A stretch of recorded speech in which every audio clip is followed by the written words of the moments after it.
Oi.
Haven't you heard? There's a strange wanderer near Wolfendom.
Even when the night is gone, and even when the sky is hidden from view,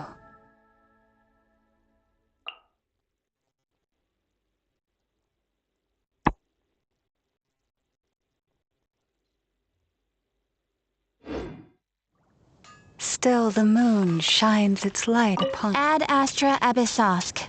Welcome to the Adventurers Guild.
The light will never die! Leave this place.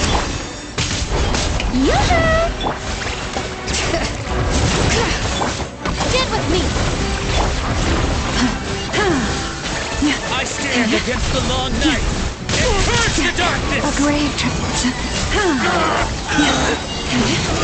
With one heart, we pray. Shower you praise! Bring it! Hear the echoes of the valley! Let the world come alive!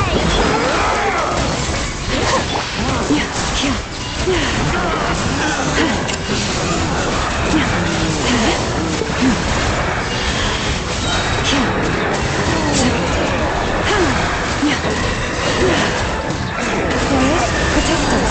Guide the frost and the void. Everlasting starlight! Dispel the dark! Time to shine!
pleasures.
Any promising leads?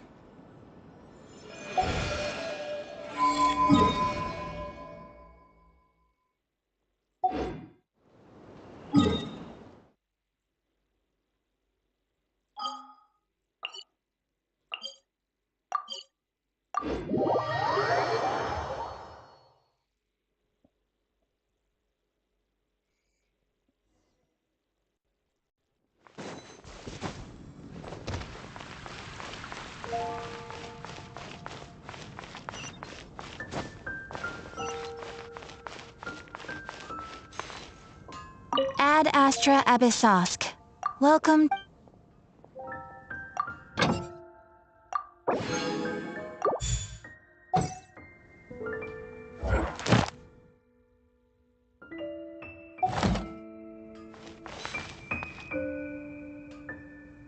Dandelions? Of course they're flowers. Come take a look. There will definitely be something that catches your eye.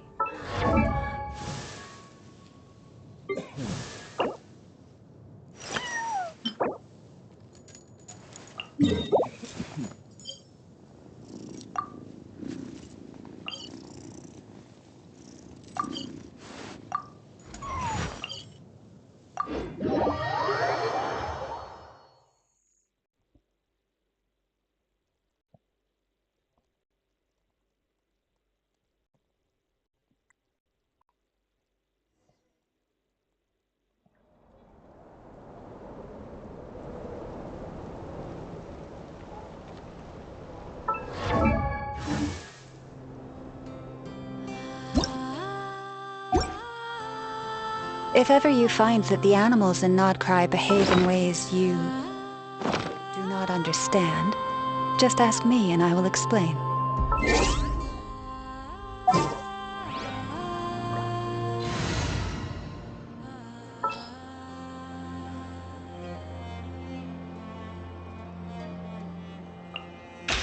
Yeah, let's get this over with.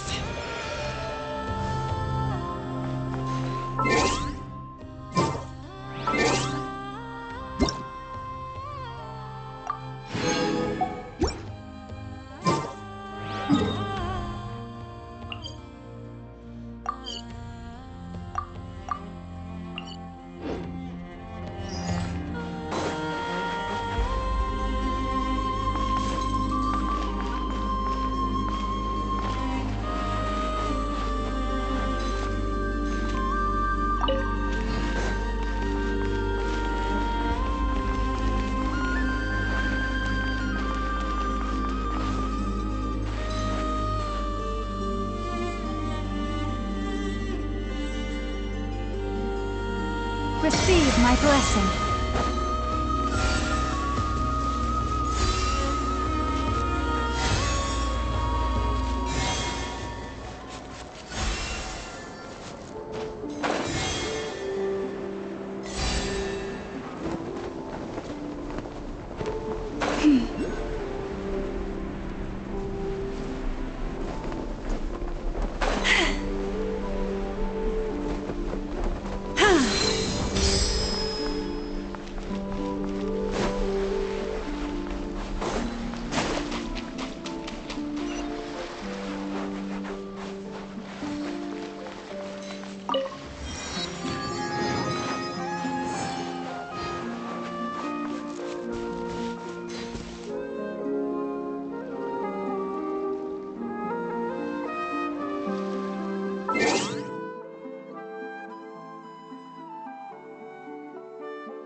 Even when the night is gone, The pleasure is all mine.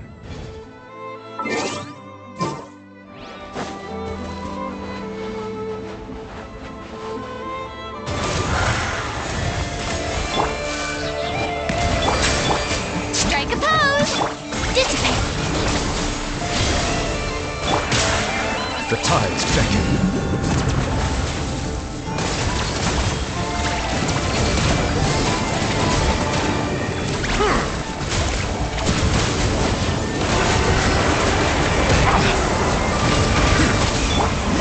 Stone's night approaches.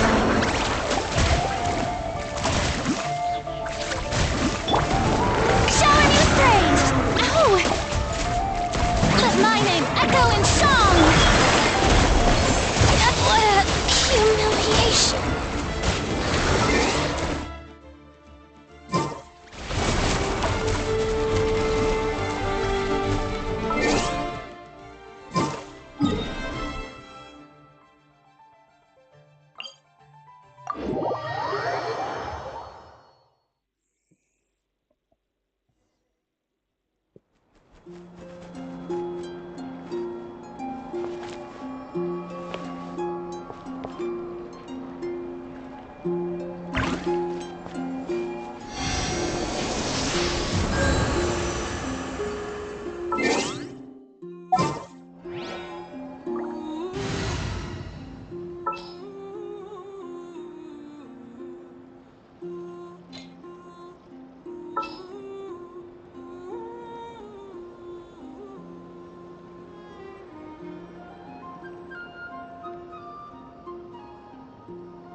Nearer to the action is closer to the truth.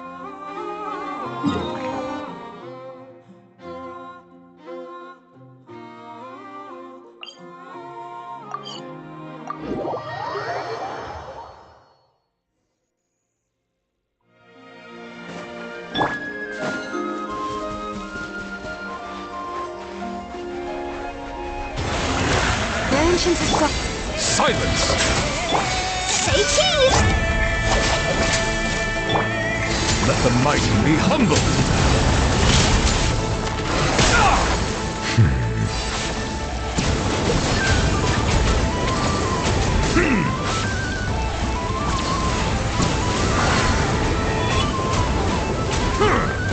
head.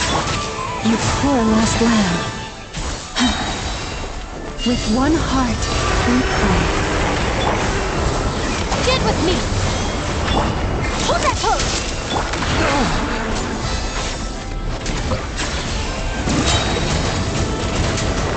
Be sanctified. Leave this place. Take care of the king.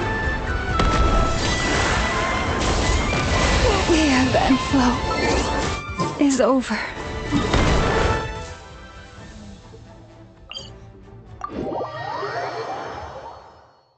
Sorry guys.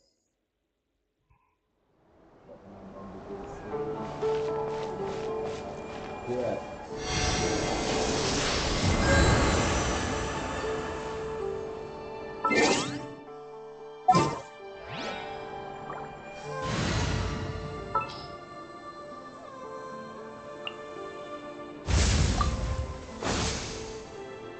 Anytime, any place.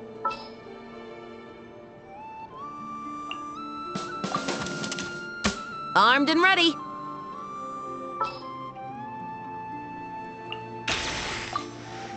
Is it time to go?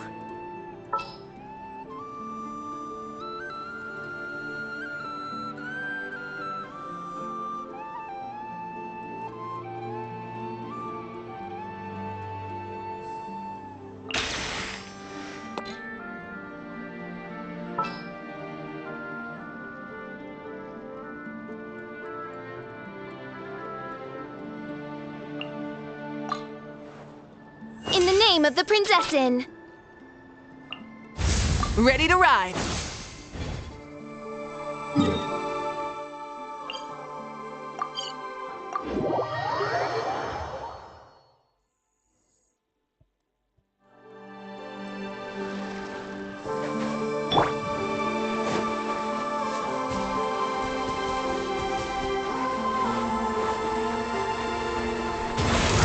Stop right there! You asked for it! Let the mountain's veins boil! Shadow Raven, let night fall! Try and stop me!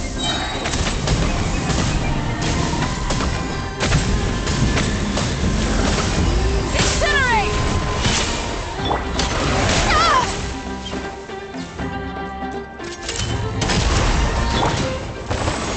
Bring it!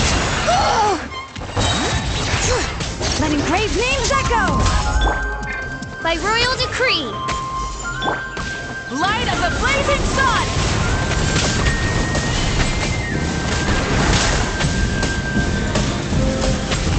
Ah! Justice will prevail! Drop your weapons! Hear the echoes of the valley! Mein Fräulein, should you fall, On! Pyroclastic surge!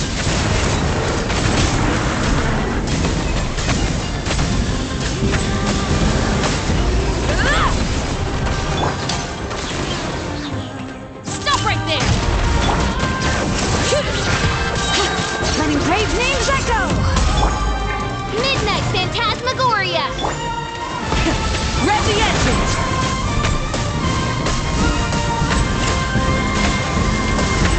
Incinerate! You asked for it! Final warning! Hear the echoes of the valley! By royal decree! Wrath from the sky!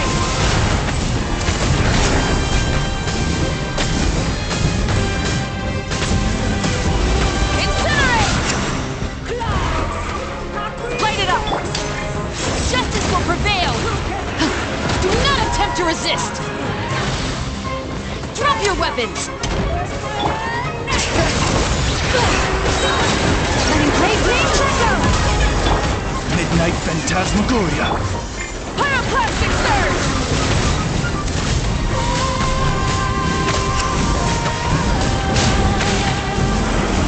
Ah!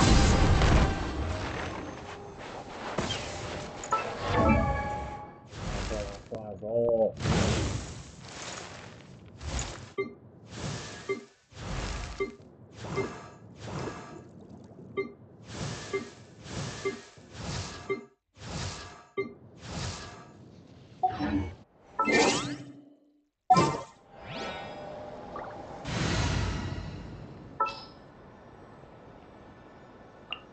Any promising leads? Let me down, Kerplunkatron.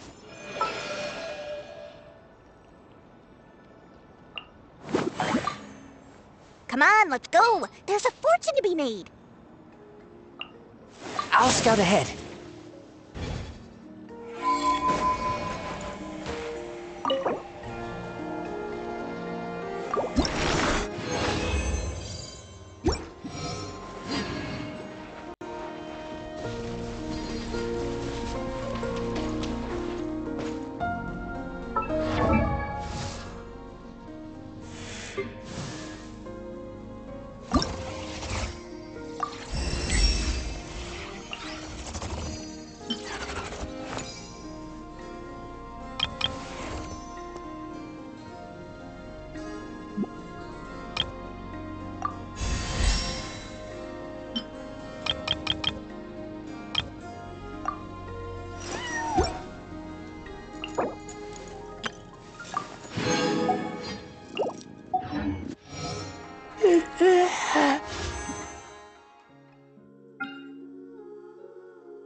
I smell rabbit.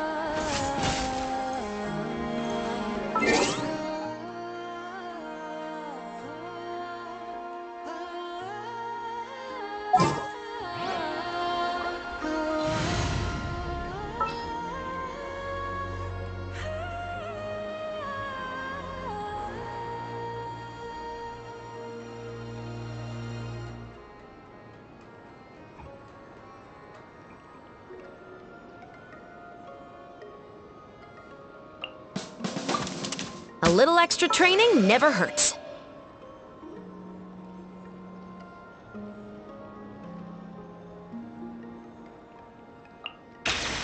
All right, after you.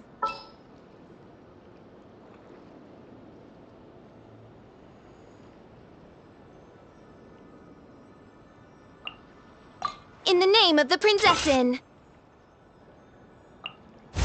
Ready to ride.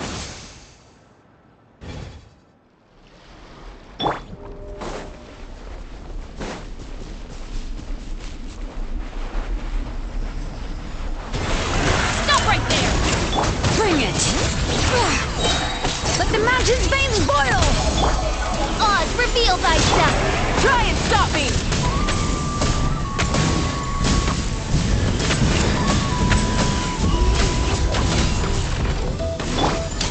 You asked for it!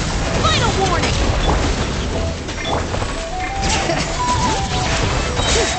Hear the echoes of the valley! Light of the blazing sun!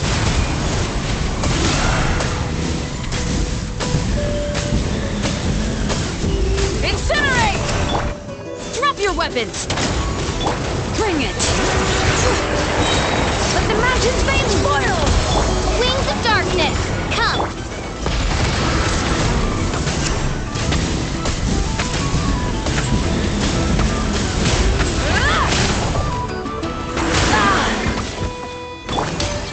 Justice will prevail!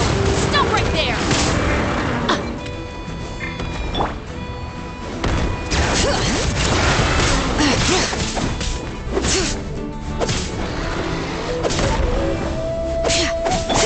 By royal decree!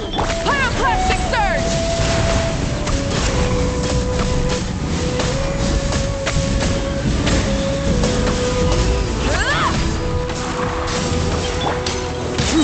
Drop your weapons! You asked for it! Hear the echoes of the valley! Oz, reveal thyself! Wrath from the skies!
We're going to hunt. So, what's the deal?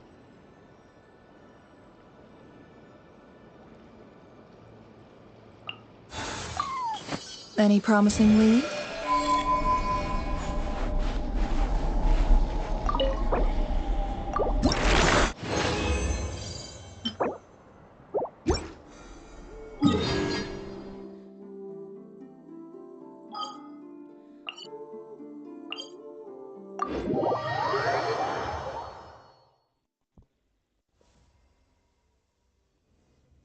The blessings of the heavens do not fall impartially.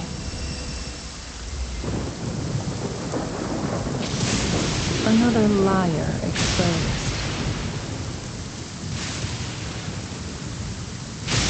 Emotions are like a raging torrent that surges through the mind. More often than not, if you try to hold them back, you'll be swept away by their unstoppable force. And if you try to ignore them entirely, you'll end up tearing yourself to pieces. Let's see, guys.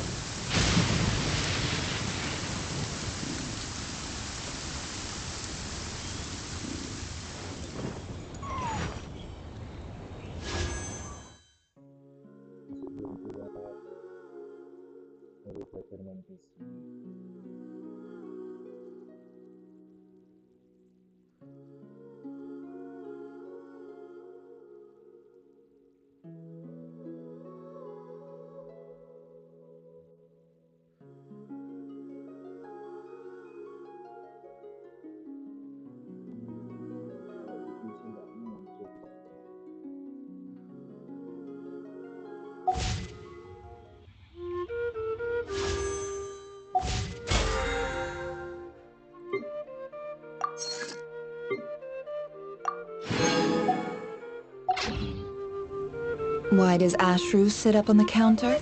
To welcome our clients, of course.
Kitty's gotta earn his kibble somehow.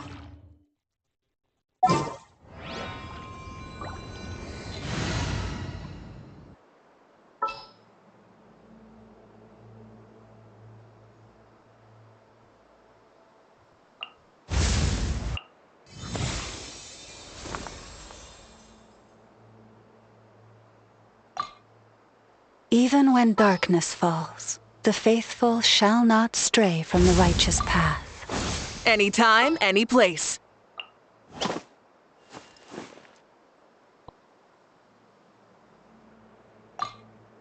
I won't hold you back!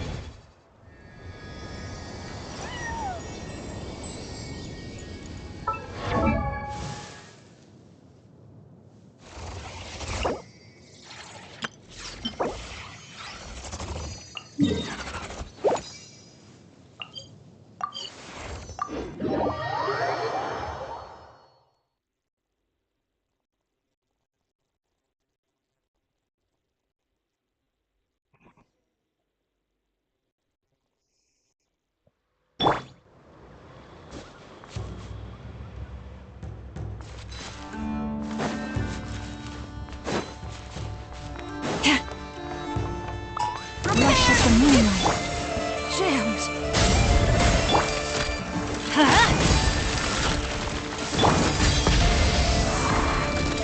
Mission over.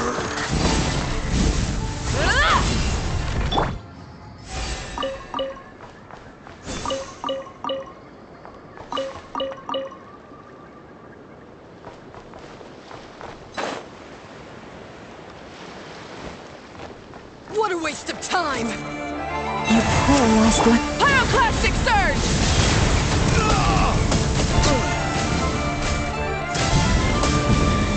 Did it take too long?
Leave this place.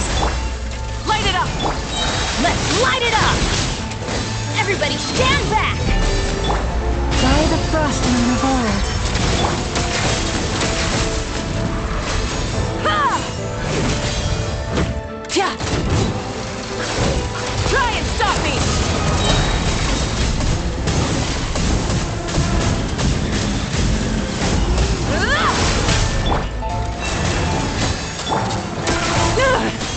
Light of the blazing sun!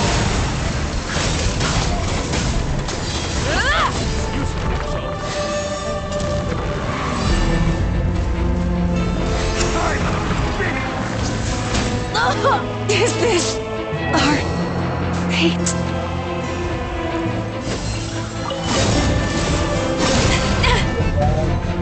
Get crushed!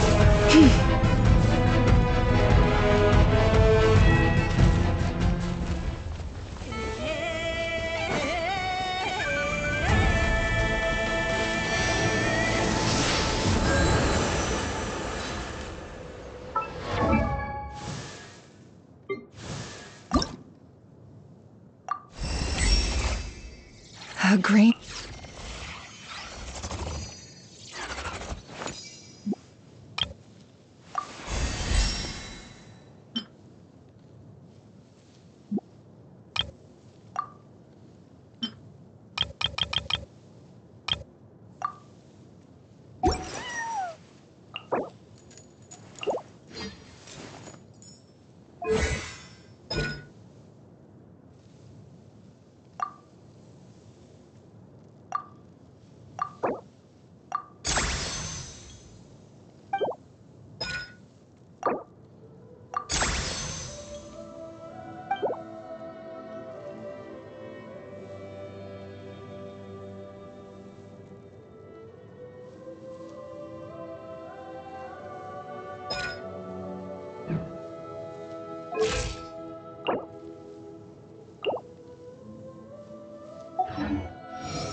Use of force on.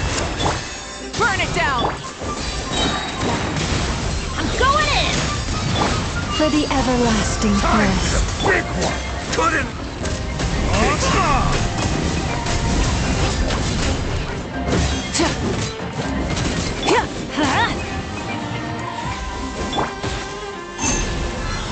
Poor lost land.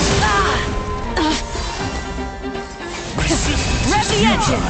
Save yourself pain. Intel! Send!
All right, after you.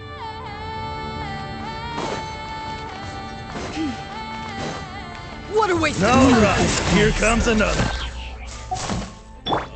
Light it up! Run while you still can! It's time to sleep. The flame burns on. One heart, we fight. Stay your hand.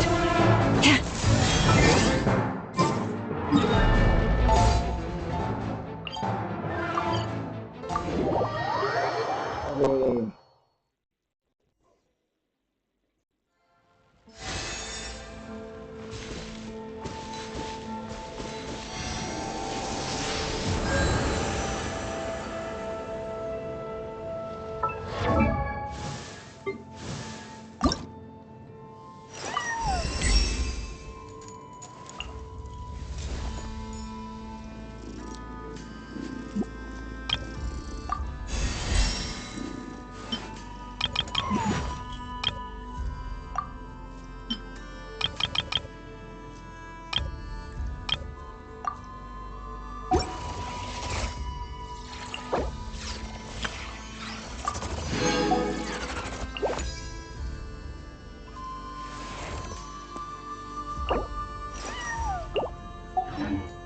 Have you decided where you will go from here? If not, why not find...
If ever you find that the animal...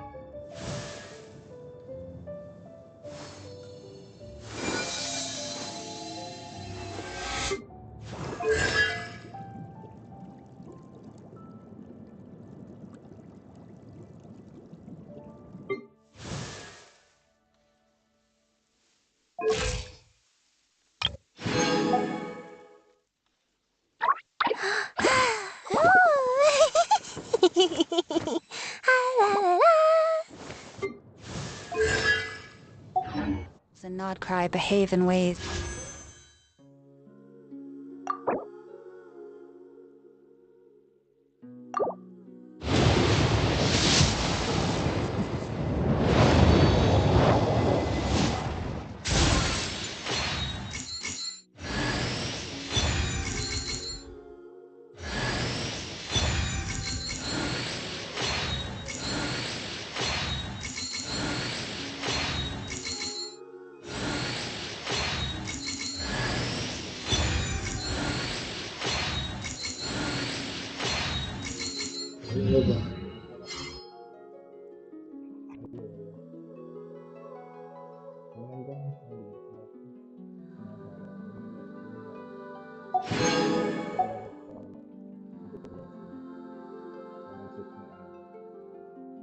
You do not understand? Just ask me and I...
will explain.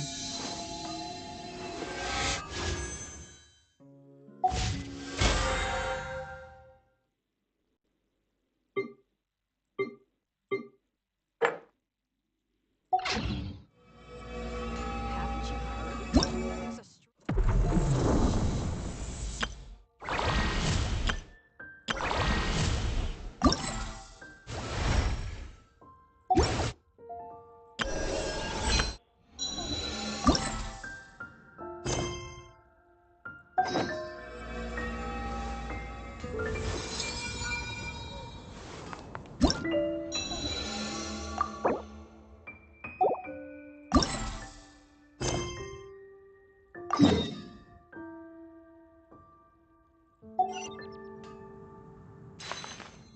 Ad astra abyssal.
Receive my blessing.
Rere, are you there?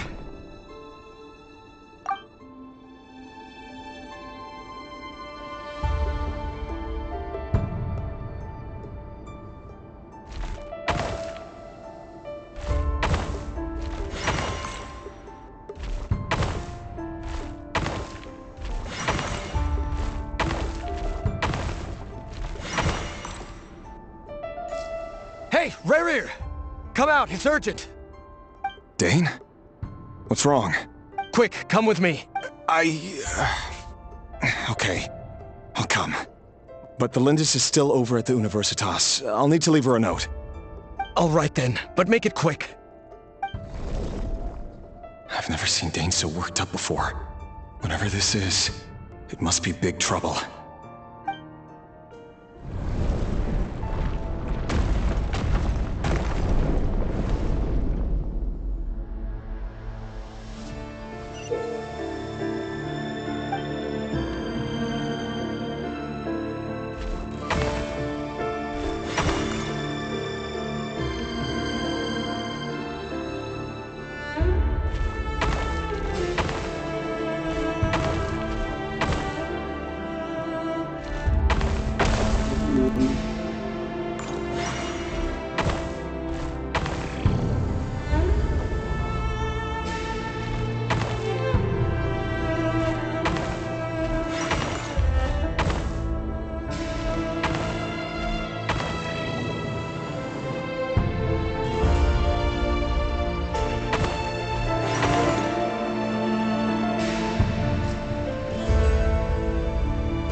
Well, this is a nice change, meeting you all at this hour. When men and women of ambition can speak face to face in broad daylight, I say that's a big step forward for our dear Conria. Don't be ridiculous. We do not fear the day. Why would we seek refuge in the night? You might ask your blade that same question. I'm told it prefers the cover of darkness. The word on the street is that Sertologi only strikes when he has an unfair advantage. But that is patently false. I see you're missing an arm and a leg. Surely only a fair fight could explain that. If this is your way of offering me replacement limbs, believe me, I'll take them. Oh, we can certainly discuss that. With bioalchemy, anything is possible. Assuming I have your full... Lunatic. Raptatir, what brings you here? Why, Dainsleif, of course. He invited me. Please, cast aside your apprehensions, Miss Rhine-daughter. Whatever the rumors may say, I am but a humble servant of the king, and I can assure you he affords me no greater convenience than he does you. Well, the Universitas Magistrorum won't stop fawning over you, so at least some of the rumors must be true. You're clearly doing well for yourself, so drop the humble servant act. It endears you to no one. You're president of the Universitas Magistrorum, the chief royal mage known as the Wise by royal appointment, and by far the most favored among the 4 pillars of Conria. Vice President Veit doesn't even try to hide his envy when he sees you. My success is the product of hard work and good luck. It's as simple as that. Were the king not such an extremist, I hardly think I would have received a senior post at my age. Of course, no job is without its gripes. Serving a king like ours can be a challenging task, as I'm sure you can imagine. And as for Efterveit, in missing out on the presidency, he's dodged a mountain of stress. Like everything else in life, it comes with pros and cons. You're all here. I apologize for the short notice, but it was an emergency.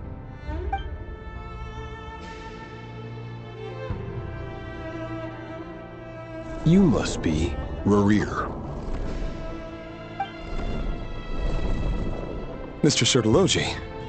Yes, I handled your case file during your sentencing. Nothing personal, of course. I'm pleasantly surprised that you remember me. You're clearly a person of substance if you've been invited here. But Dainsleif, you'd better have a very good reason for convening this little gathering. It's my brother, Vedafenir. After he spoke at the court this morning, the king was so infuriated by his words that he had him blinded in both eyes and thrown in prison. Vedafenir in prison? Strange. I thought the king trusted him and Raptatir more than anyone else in the world. Does this mean the king's circle of trust just got even smaller? It has nothing to do with trust.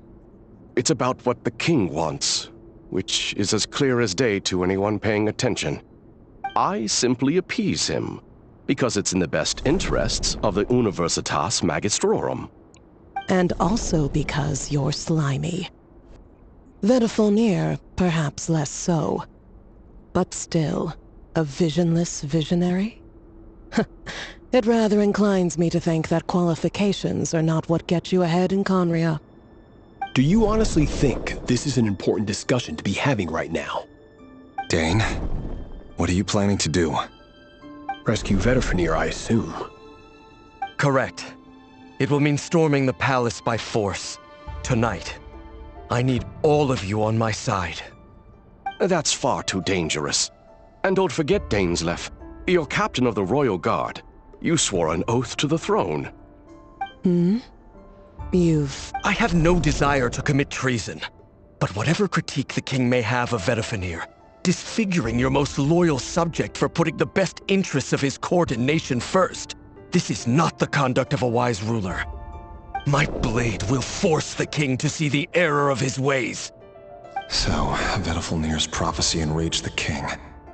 I'm sure it wasn't what he wanted to hear, but if he won't take counsel even from the visionary, That is deeply troubling news. The extent of His Majesty's madness is now all too clear. The question is, how does a man like me get out of this situation unscathed? You have noble ambitions, Dane.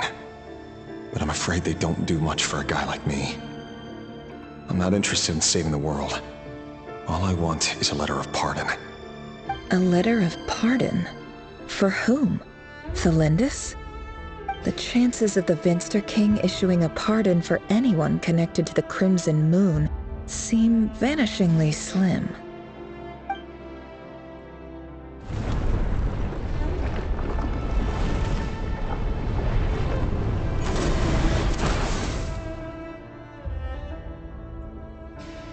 This black fog over the board must have some connection to Thelindis.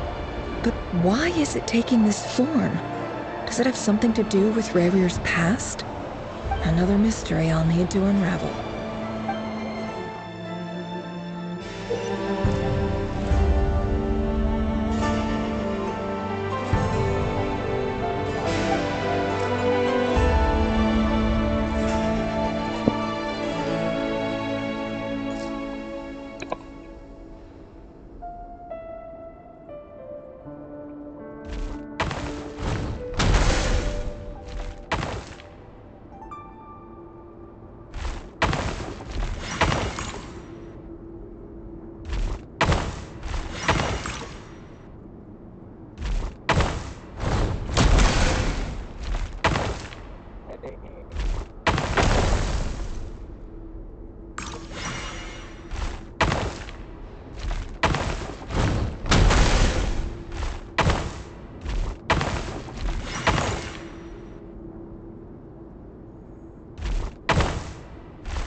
Author Thelindis.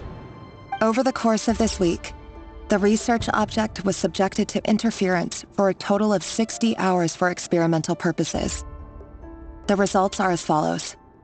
Research dating back to the Crimson Moon Dynasty has established 2 points regarding moon marrow. Firstly, its origins have something to do with a god's power. Secondly, it serves as a portal to an as-yet indeterminate location. Moon marrow can thus be defined as a spatial gateway. However, there are a number of hurdles to overcome before we can answer the question of where it leads to. To start with, opening the gateway requires a specific power source, which the relevant literature indicates. An enormous amount of power is then required to keep the gate open. Currently, the total power output of our instruments remains in the single digits. To make matters worse, I am now the only staff member remaining in the Moon Marrow Lab. The Universitas Magistrorum recently decided to move most of its personnel into abyssal energy research, which has stymied all Crimson Moon-related projects. This is not a wise move. I have always maintained that placing all our hopes in a single source of power is risky, especially one as poorly understood as this. As well as making ourselves overly reliant on a single resource, we are neglecting other promising technologies. I apologize if this comes across as disrespectful. But as a Moon Marrow researcher, I desperately want to see the world beyond the gateway. If we really made it there one day, what would we find? And how would we go about taming the unknown? My imagination is endlessly fueled by questions such as these.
This is for you.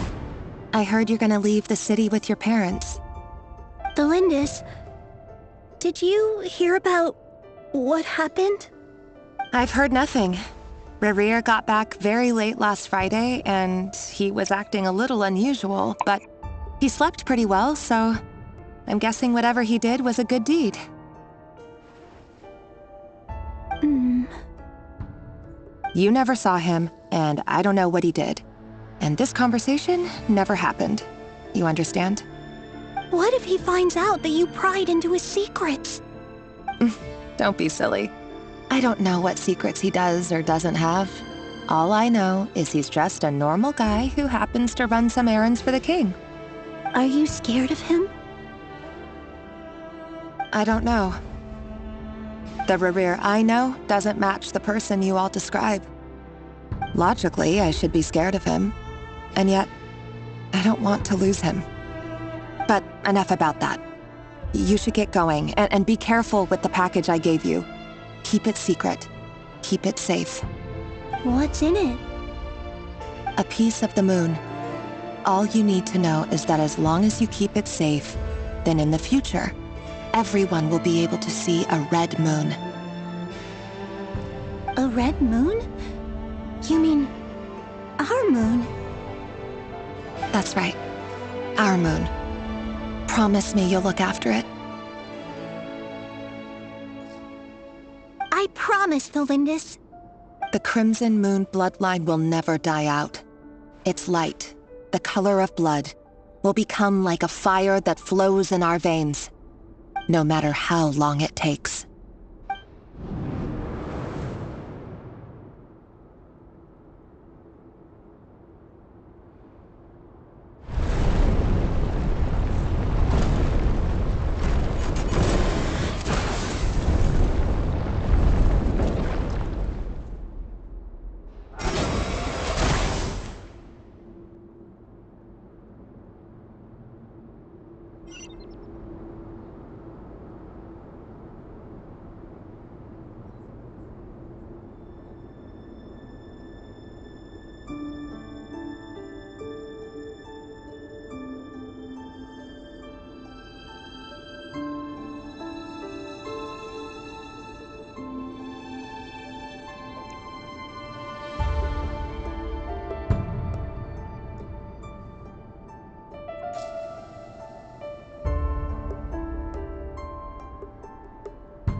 Hurry, everyone, and stick to the plan. Sir Dainsleif, what are you? Is this treason? You know what happens to those who betray the throne. Please, don't do this! It is the king himself who has betrayed the throne. He has betrayed all of Conria. If you have any love left for justice in your heart, you should join me. It's showtime. Dane and his group will handle the troops in the palace. Then Hraptatir and Rhindaughter will disarm the security measures. My job is to enter the prison and rescue Vedifalnir. Stay safe. Wish me luck. Look after my brother. Draw your blade. It is time for justice to prevail.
And the smell is abominable.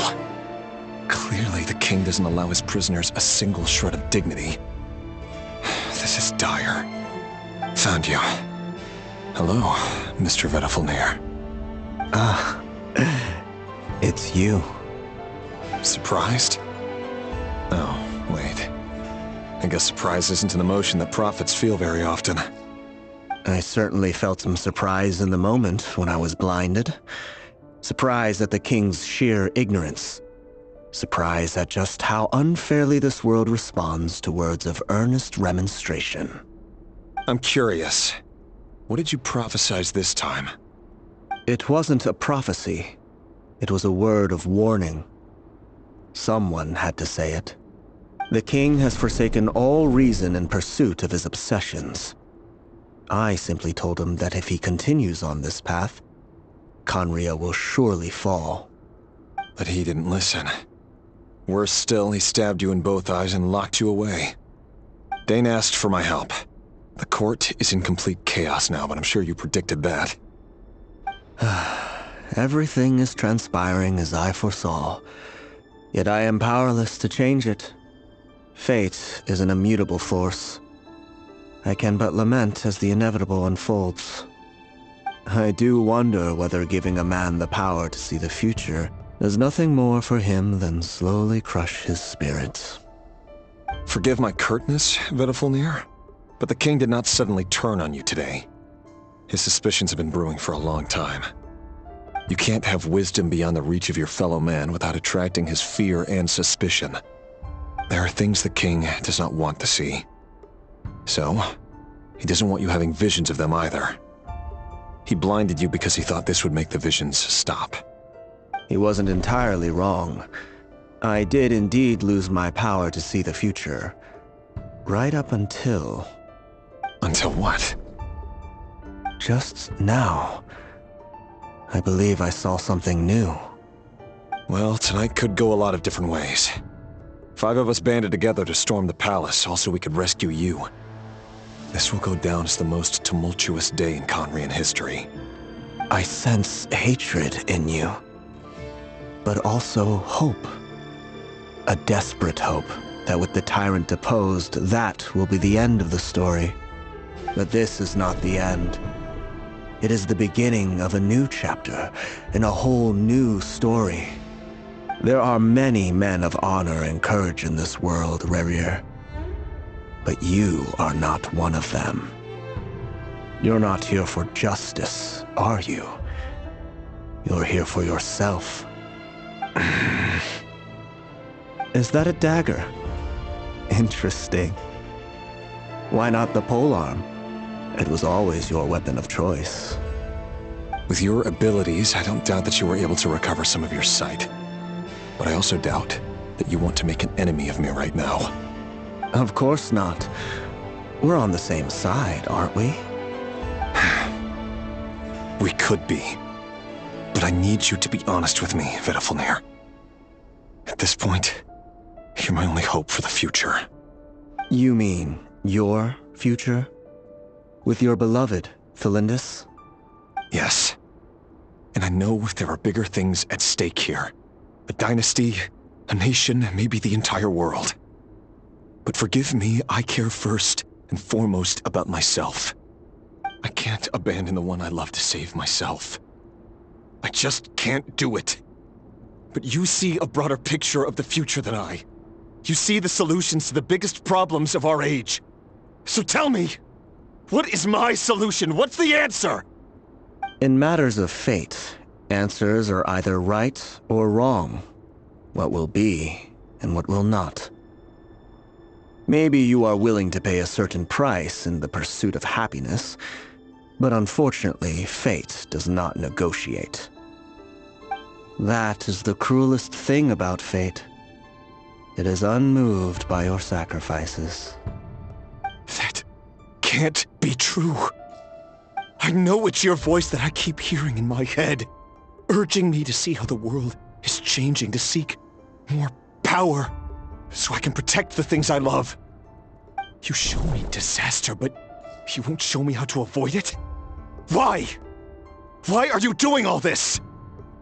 My voice. In your head.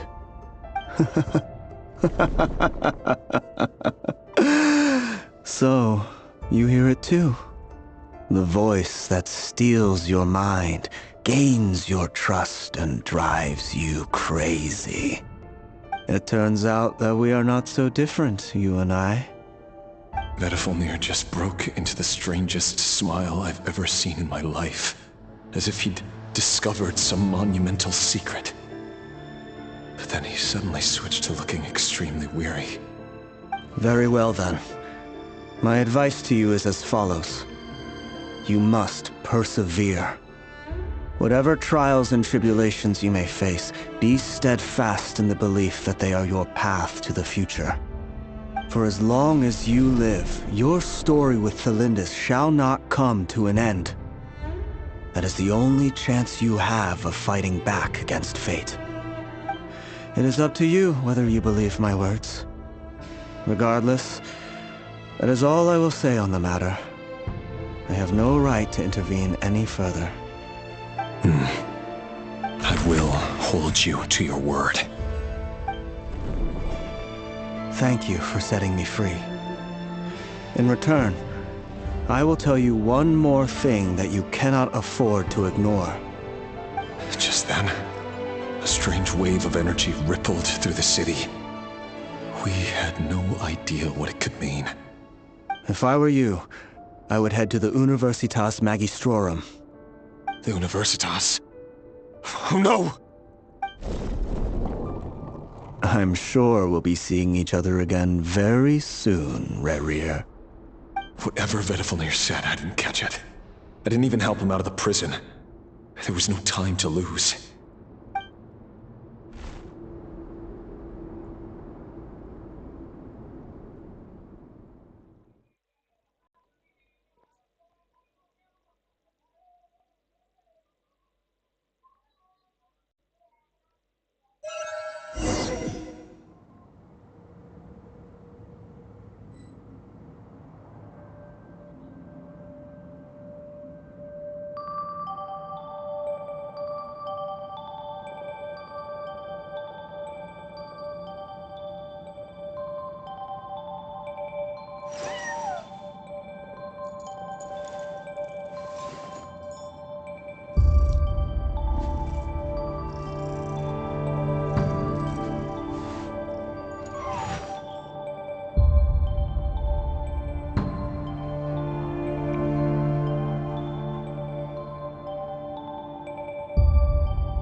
monsters? Is this Rheindarter's doing? Or the Universitas Magistrorum? Out of my way! Be humble. Our bond is strong. Out of my way! A bitter pill to swallow. Seems like an emergency.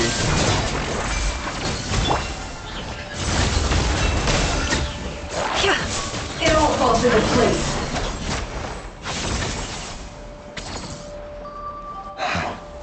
The Universitas.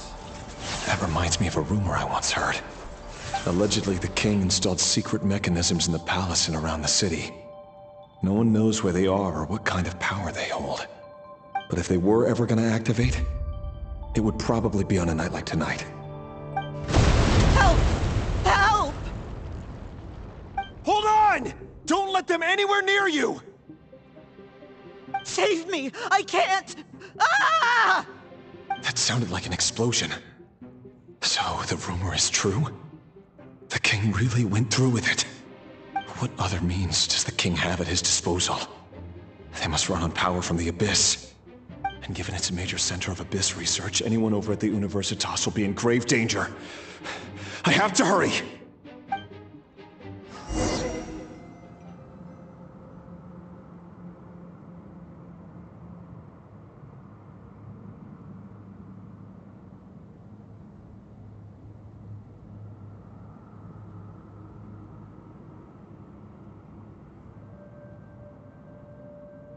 Why does Ashru sit up on the counter? To welcome our clients, of course. A kitty's gotta earn his kibble somehow.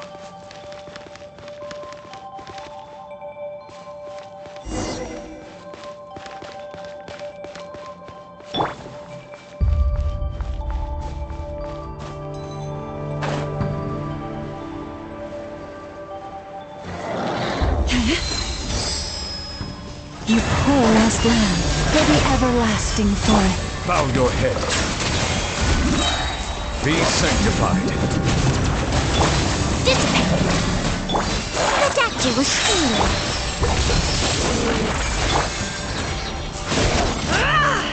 The deception ends here. It all falls into place. Settle down. Leave this place. With one heart, we pray. Stand with me!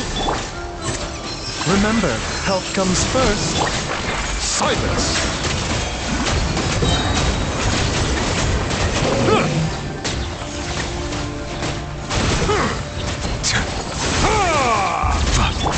Branch into song for the everlasting forest.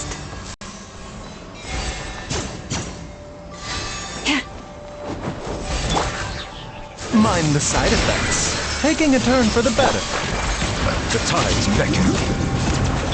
Dissipate! I'll settle this! Lush as the moonlight.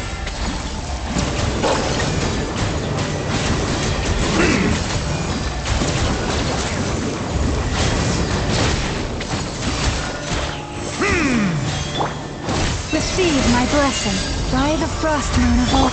Our bond is strong! The doctor was stealing now.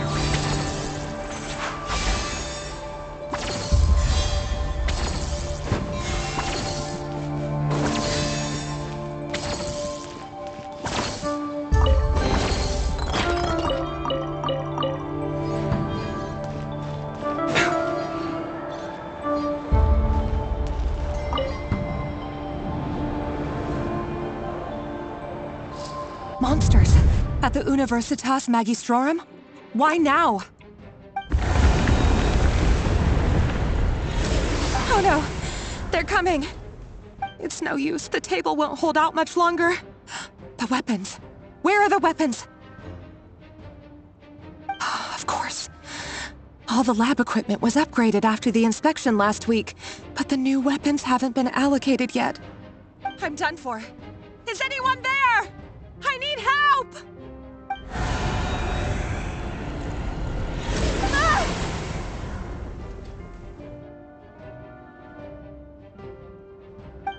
Stay back! Please stay back! Please!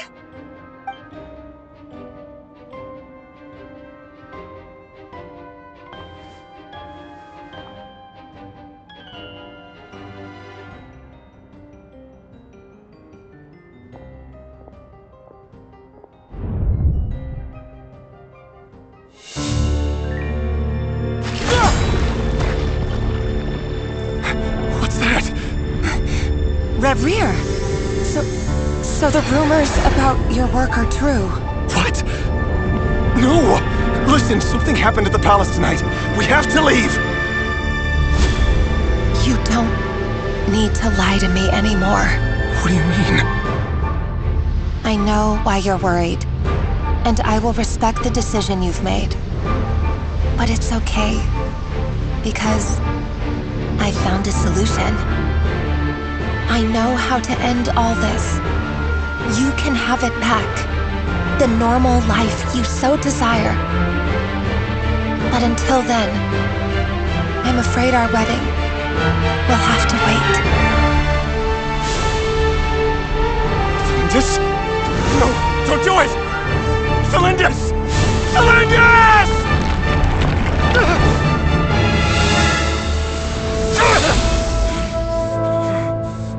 I told you, Reverie, let her go. You will find someone better. No, I won't do it! I have to save her!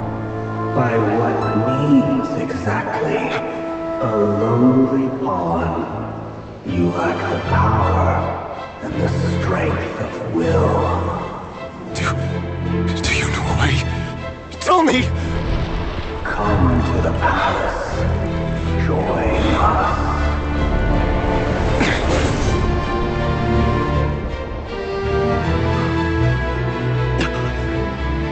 Reverie, thank goodness we... Step forth and take your share. You made it. Not you too.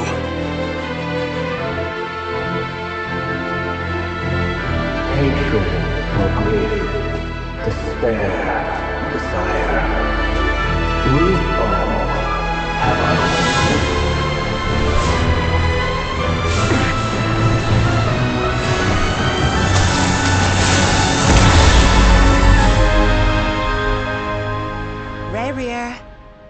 Reverie.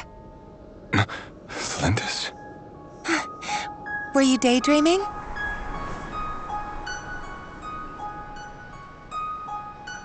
You still remember, Reverie? That question you asked me a couple of weeks ago? Oh. You mean the proposal? Yeah. I'm wondering, where do you think would be a good place to discuss it? Maybe in the garden? Or were you thinking a fancy restaurant? It's your choice.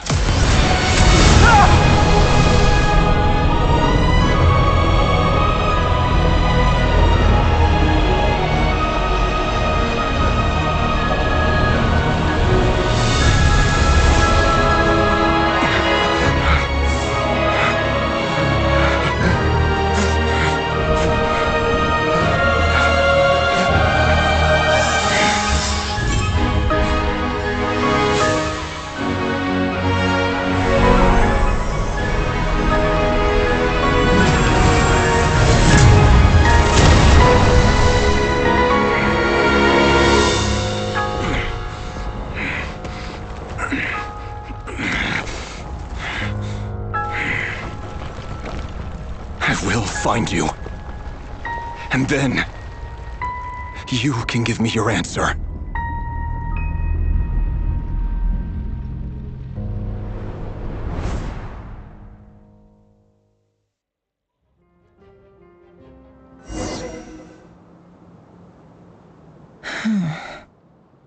So that's how the Raker of Solnari was born. A monster created by circumstance is a monster all the same. Viewing other people's thoughts for too long can get uncomfortable. Right now, I'm feeling a strong sense of loathing. In a nutshell, the story of Conria is what happens when the truth falls by the wayside. Everyone tells little white lies, and before long, you have a huge pack of lies that destroys everything. Phew. Time to get back. His past is filled with sorrow, but the tale of any fallen civilization is one of endless tragedy. Cruel as it may be, that was Conria's fate.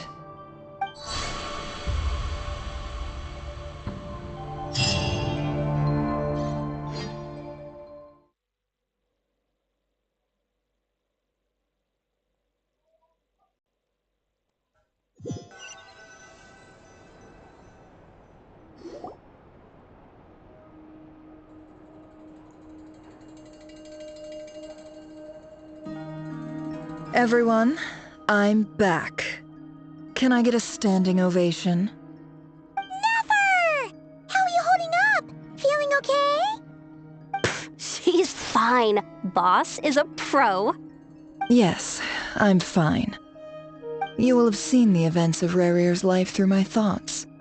It's now clear that he is just a regular nobody, driven by personal tragedy, as he said himself. I mostly agree. There's only so much we can know about him from his memories alone, but they did give us a clear glimpse into his life in Conria. However, I would not consider Rerir to be a nobody. He was deeply involved in the events of that era. Yet, when the catastrophe of a generation strikes, nobody is safe. Sounds to me like you're speaking in riddles again. Is this you urging me not to abandon the people of Nodcry in their hour of need? That's not what I meant.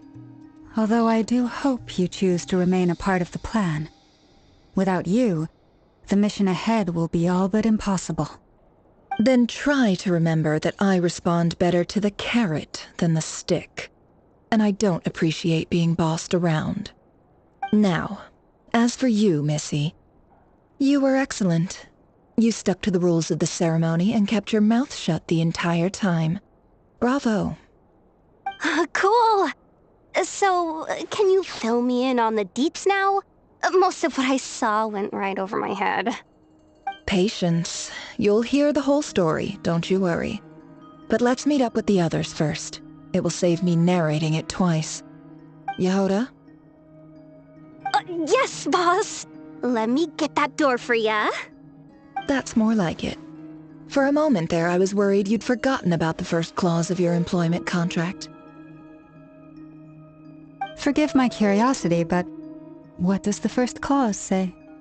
It says I gotta do the annoying stuff that boss is too lazy to do for herself. Like opening the door, pouring the tea, yada yada.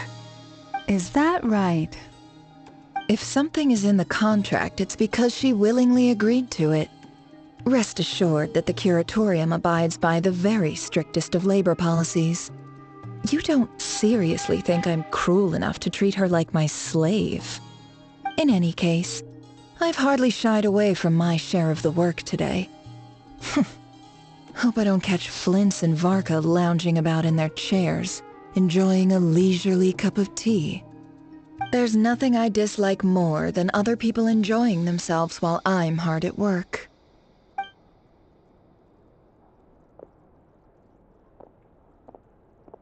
Oh no.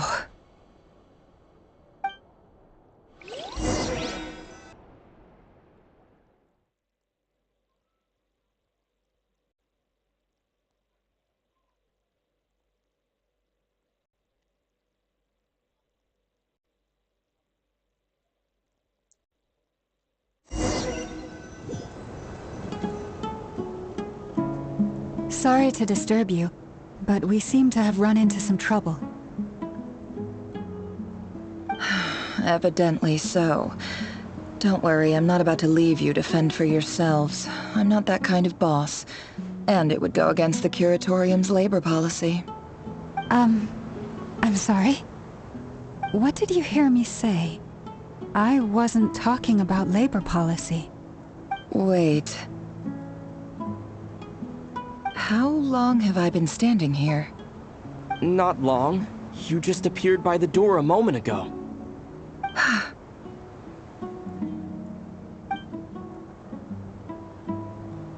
Boss, what's wrong? You look like you've seen a ghost. We've been tricked. We never left at all. Somehow I hallucinated that whole scene back inside the office. Hallucinated? But how? How indeed. This place should heed my will alone. All thoughts and actions that occur in here are just a result of pawns moving across the chessboard in a carefully calculated manner.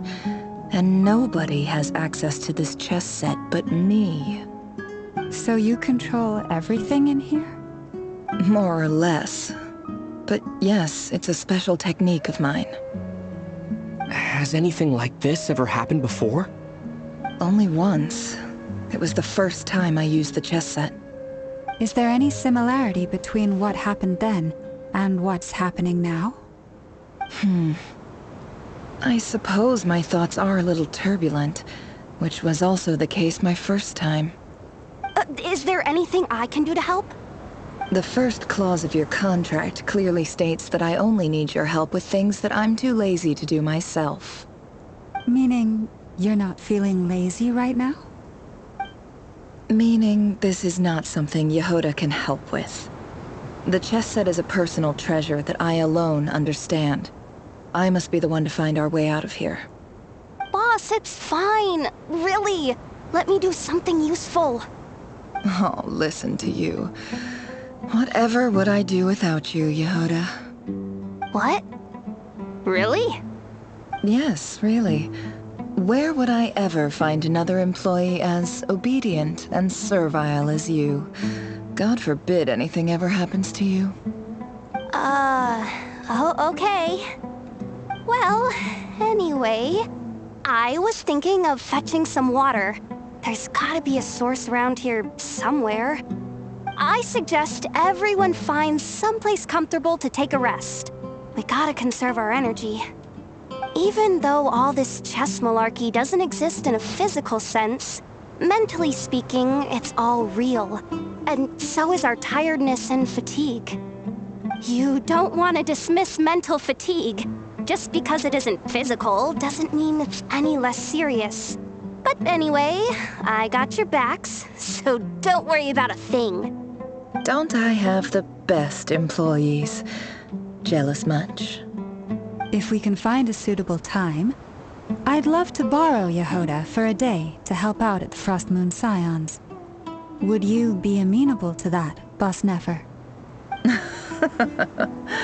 Oh, Lauma. Have I ever told you just how pretty you are? Beauty runs from the tips of your antlers to the depths of your imagination. Time to rally, everyone. Follow me.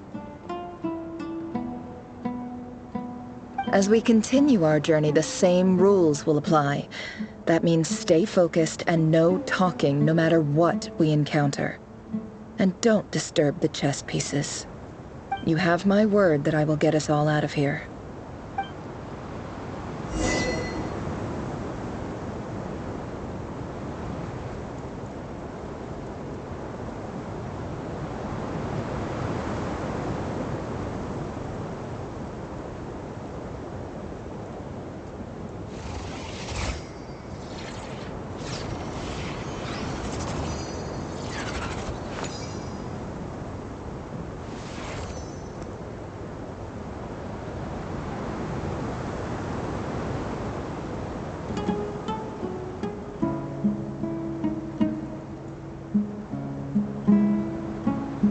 Emotions are like a raging torrent that surges through the mind. More often than not, if you try to hold them back, you'll be swept away by their unstoppable force. And if you try to ignore them entirely, you'll end up tearing yourself to pieces.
This place looks familiar.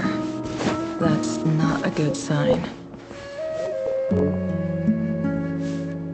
I wasn't expecting visitors at this hour. Wait, is that? Oh. There you are! Sinue's been looking Oh, yeah? What were you doing just now, Uncle Retinue? Hiding away some more? What do you mean, loose?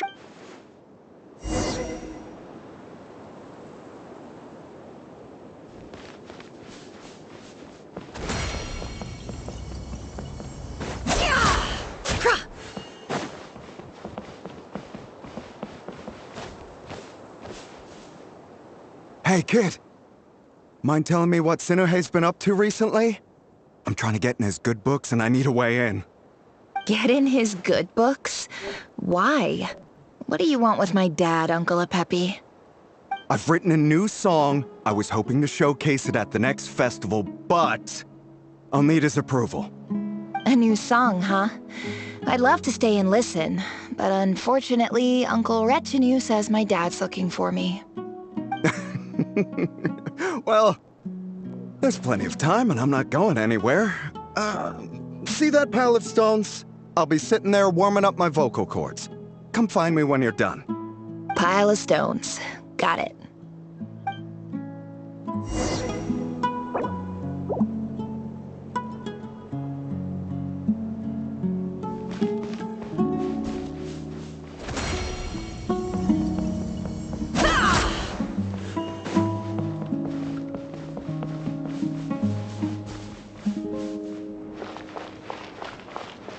Hi, Dad. Uncle Retinue said you were looking for me. Ah, there's my little princess. If you'd gotten back just a little sooner, you could have shared the spoils of war with me. Spoils of war? Who were you fighting against, Dad? It was just a figure of speech. The aftermath of a sandstorm is no time to be waging war. I was talking about our war against thirst. I went out to fix our water supply problem, and now I'm back. Which means... We have a well again! That's right. I found a new one and brought back as much water as I could carry. It should last us for a good while. If it wasn't for these blasted sandstorms, our wells wouldn't be caving in. And you wouldn't be spending all your time out searching for new water sources. As the chief of our tribe, I'm supposed to be leading us out of hardship and poverty, onto better things. You know how prosperous our ancestors were.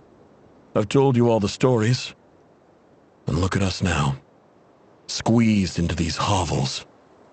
No one would choose this, if it wasn't for the endless wars over the years. But things are looking up. I started working with some folks from the academia a few months back. They gave me some contacts in return for my assistance in the desert.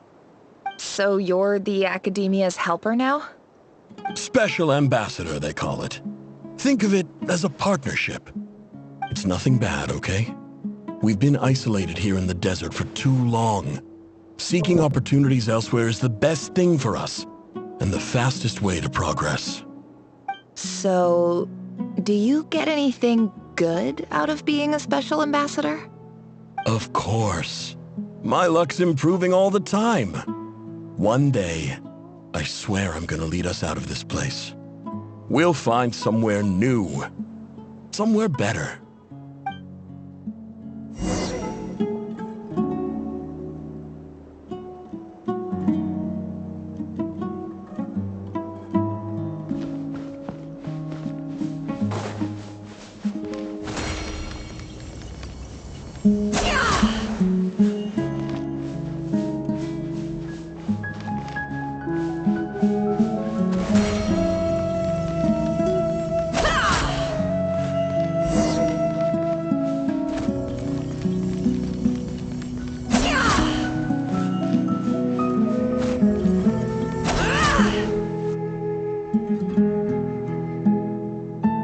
That's our well, and you know it. You stole from us. Well, you've gone from chief to thief, and now you have to face the consequences. Did you really think you could take our water without permission and get away with it? You're either brave, stupid, or both. And that Special Ambassador Act? Yeah, nice try. We spoke to the academia. They said it was all news to them. You're a liar and a cheat!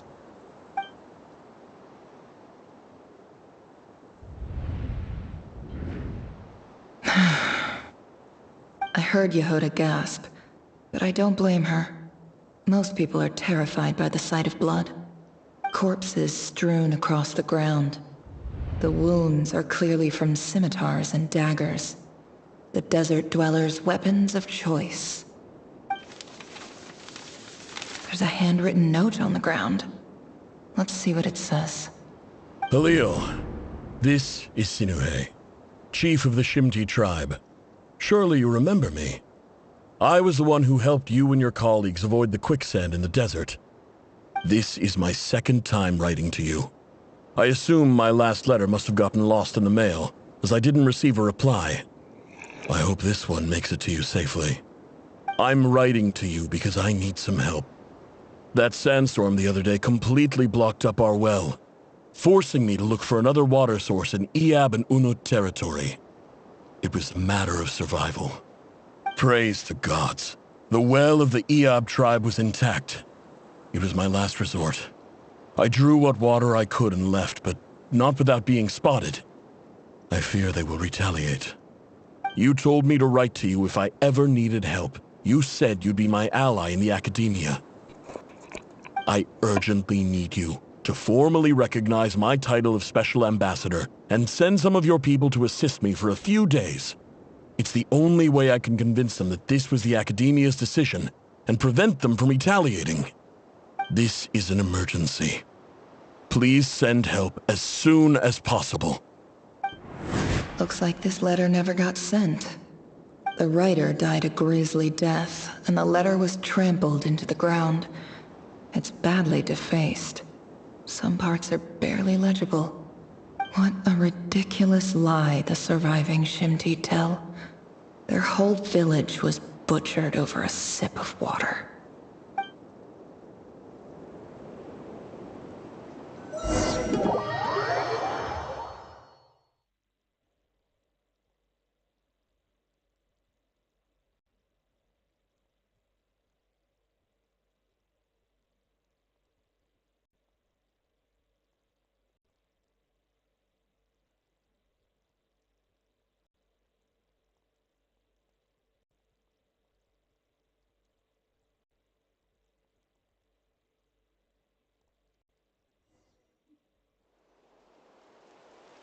Ah, officer. Welcome. Welcome to our humble village. I thought you would at least have the courtesy to provide some respectable libations. This is the finest wine our village has to offer. I promise.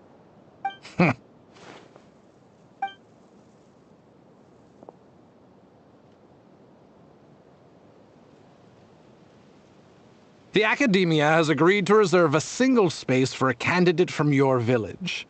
But I remain skeptical of this entire endeavor. I highly doubt anyone in this desert possesses serious academic potential. Please, have faith. If not in us, then in our God. The child we found shows great promise. I beg you, take her away from this place. Give her a chance. Don't let her talent go to waste. I don't recognize her. New arrival? She showed up here a few days ago and we took her in. She's a really bright kid. Please help. I'm begging you. So, where are you from? Nowhere special. Just a sand dune. What about the rest of your family? How many of you are there? Just the one. It's only you? Correct. So, no brothers, no sisters, no mother or father? Any who have slept on a bed of sand, I call my brothers and my sisters. Apart from that, I have no family. All right.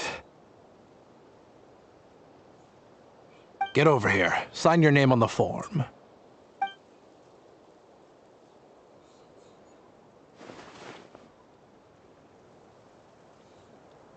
Never? You're rather fair-skinned for a desert dweller.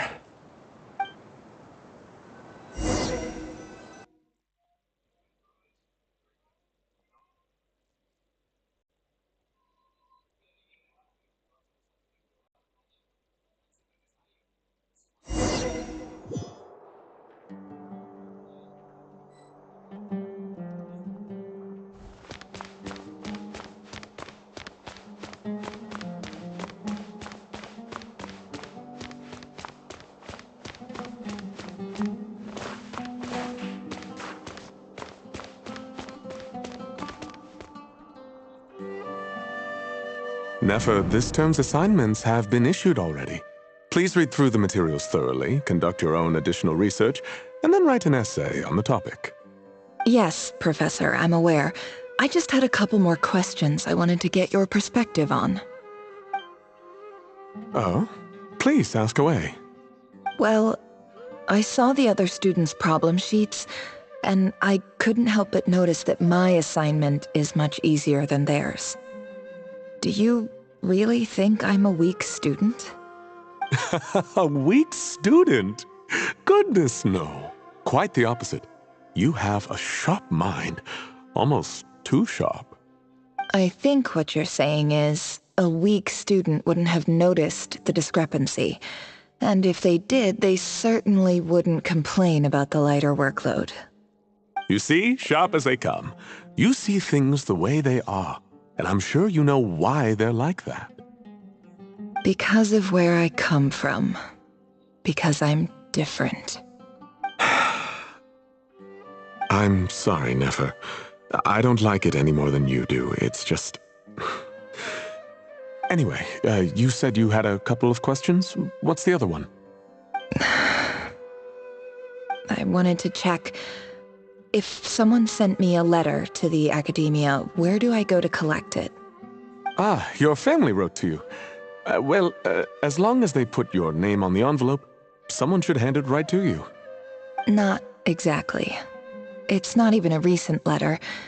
I was just curious where the mail would end up if no one collects it. The House of Dana, I expect. I know there's a box for unclaimed mail somewhere in there, probably sitting on a shelf. Whatever you're looking for, that'd be the place to start. Okay, got it. Thank you, Professor. Oh, don't mention it. Honestly, I feel like I failed you. I'm supposed to be your teacher, but I haven't taught you anything. Hey, don't say that. You're a great teacher, and you do your best for all your students. But the rules are the rules. You're not allowed to teach students like me. It's not just the academia either. The whole world bends over backwards for the successful, and leaves the losers to suffer and die. Oh, my dear child. Don't tell me you've given up on life already. I haven't. I just think that if you want to make it in this world, you have to find a way to become successful.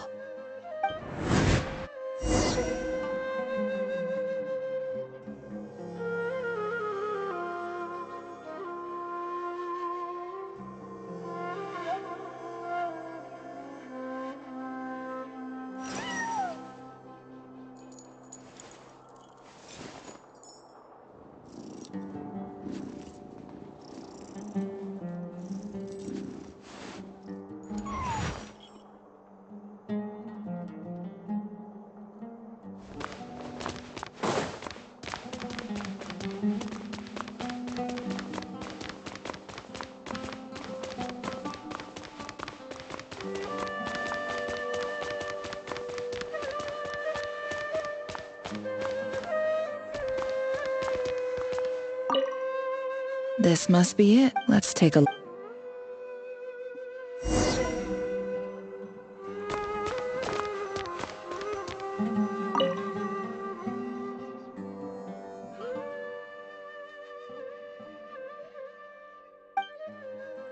A dilapidation. This one was who was it?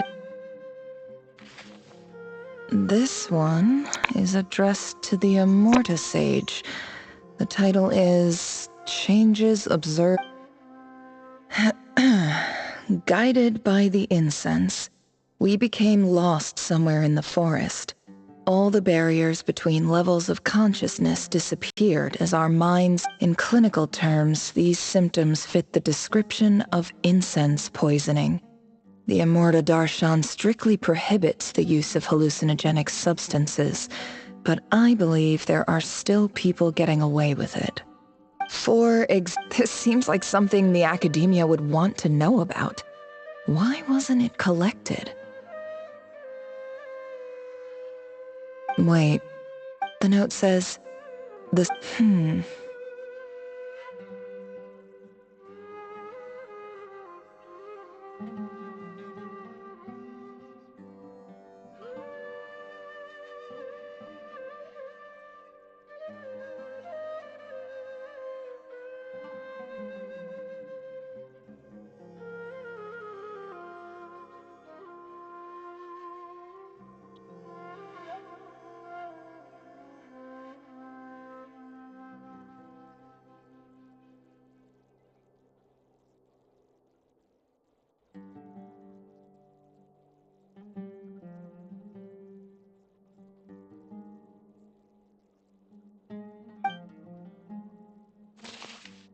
This next one is addressed to Grant.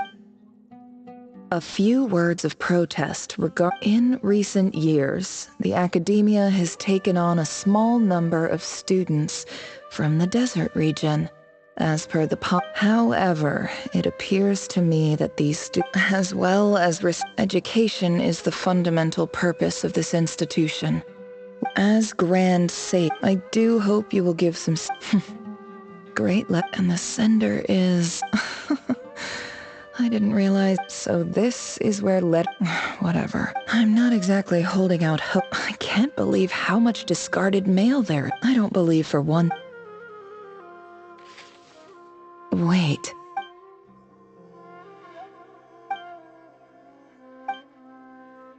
Greetings, Hali. I don't know how. In my tribe, the Shimti tribe. This brings me to my reason for. There was a terrible. The Eob and Unut. I found a well. When we met, that aside, we have next to no. From the outset, the academia never took you seriously.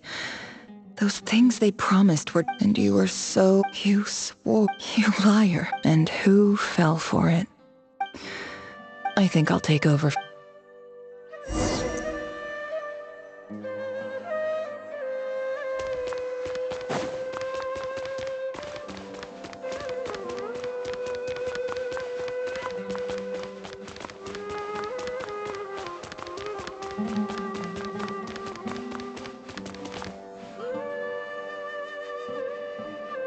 I just came to say goodbye. Thanks for everything you've done for me in my time here.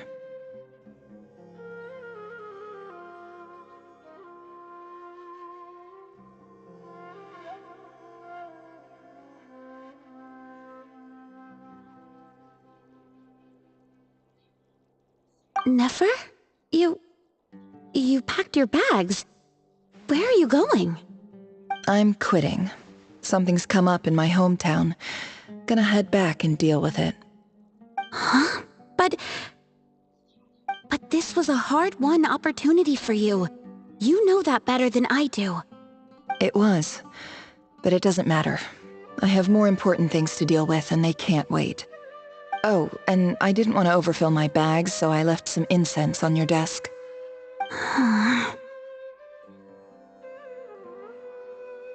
What's wrong?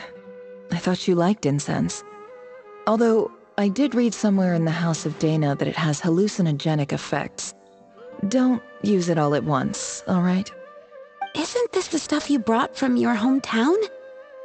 You're just letting me have it? But you said it's a rare and valuable commodity. Yeah, about that. I lied. It's not rare at all. There's this bunch of ruins near my hometown that are practically overgrown with this plant. It's not worth much. Keep it. It's fine. But never... All right. That's all from me. You take care.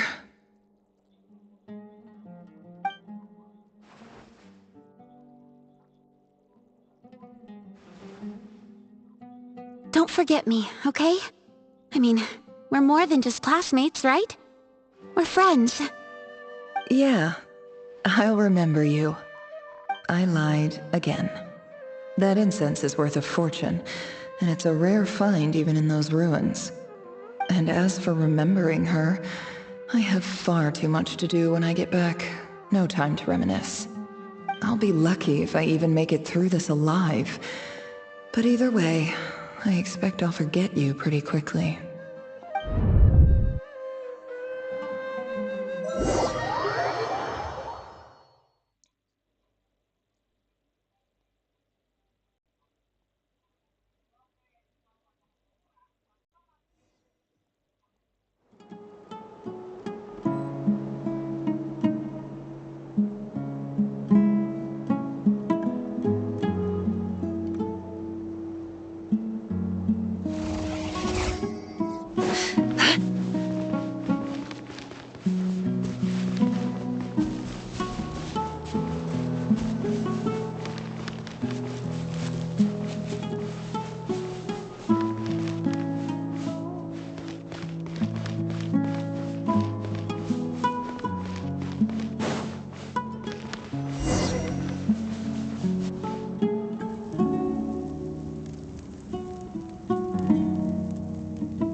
It's a pleasure to meet you, Mr. Arif. So, what does the Academia want?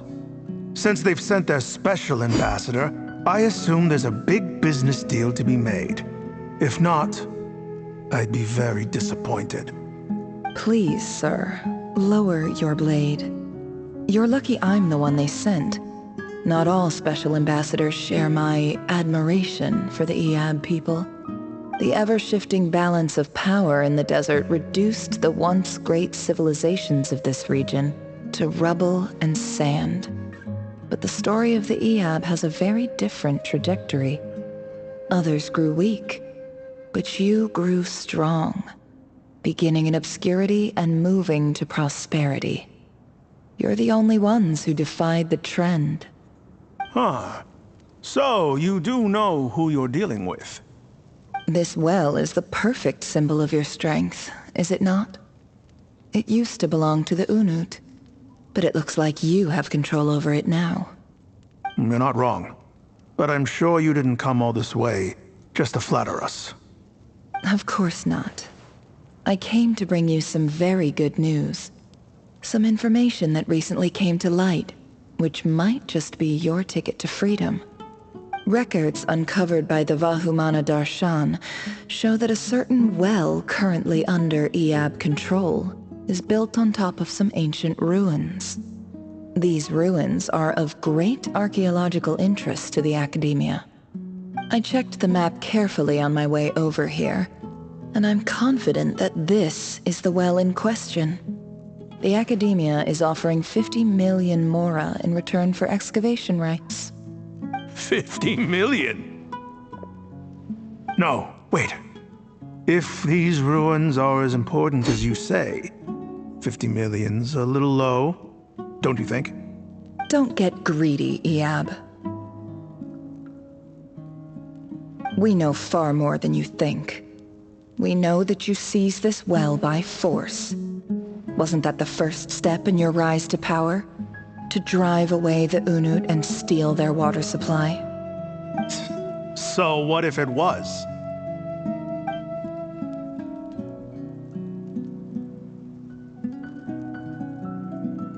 Don't worry. As unscrupulous as it was, it's something we're willing to overlook. The Academia is only interested in dealing with the de facto power holders in the region. I hope I am making myself clear. And I hope your words are the truth. If I find out the Academia is trying to play me, I'll hunt down every one of your people and make you watch as I cut their heads off one by one. I assure you, Chief, that would not be in your long-term interests. You don't want to make an enemy of the Academia. You see how I'm dressed, don't you? I appreciate that you've never been to the rainforest, but surely even you recognize an ambassador's attire when you see it. And what does a barbarian like you have to lose anyway? You really think the Sumeru Academia would bother to come all this way just to lie to you? We have more important things to worry about. All right, I take your point. The Academia is the highest authority in the land. I'm sure you're trustworthy people. In that case, we have a deal. We will sell you the excavation rights. I'd like to thank you, Ambassador. This is good news indeed. Excellent news. In fact, it calls for a celebration. Would you do us the honor of staying a while and enjoying some EAB hospitality? Gladly. I am partial to wine myself, and I trust you are as well. So let's indulge in a few drinks together, in celebration of this momentous occasion.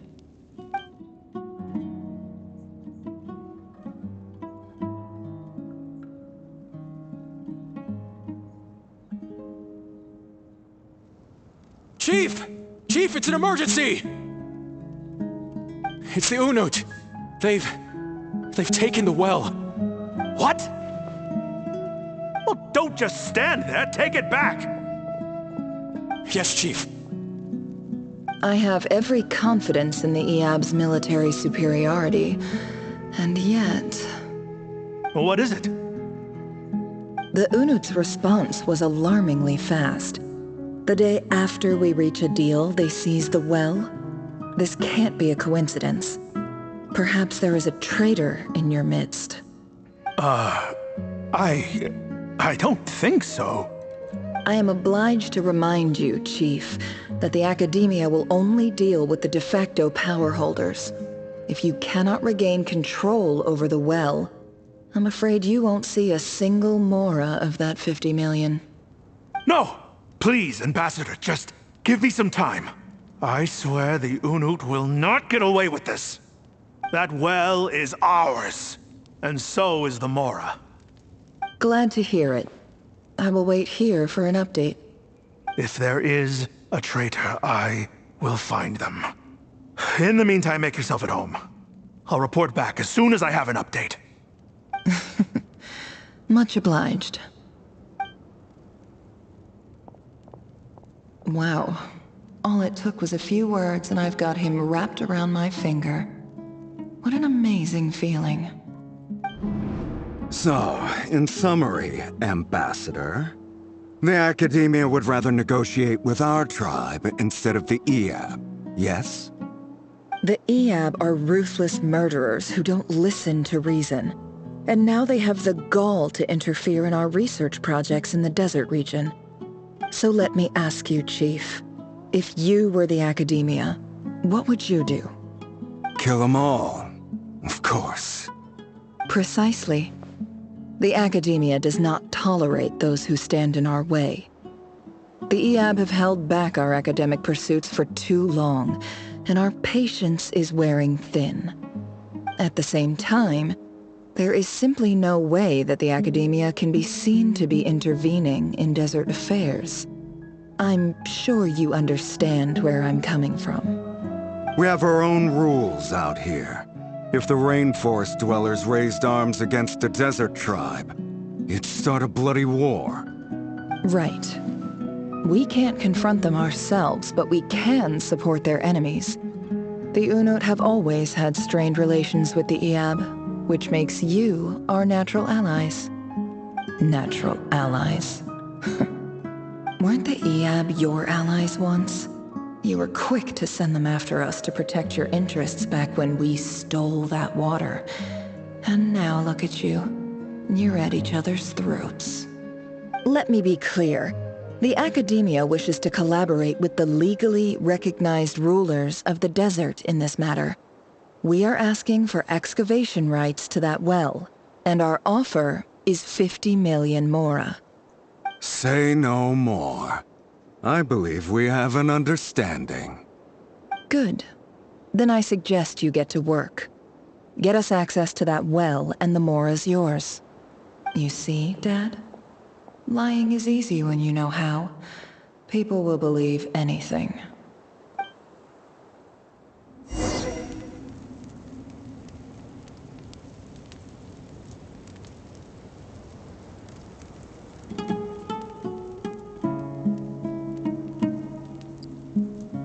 Don't trust your eyes uncritically. People only see what they want to. So don't be your own fool.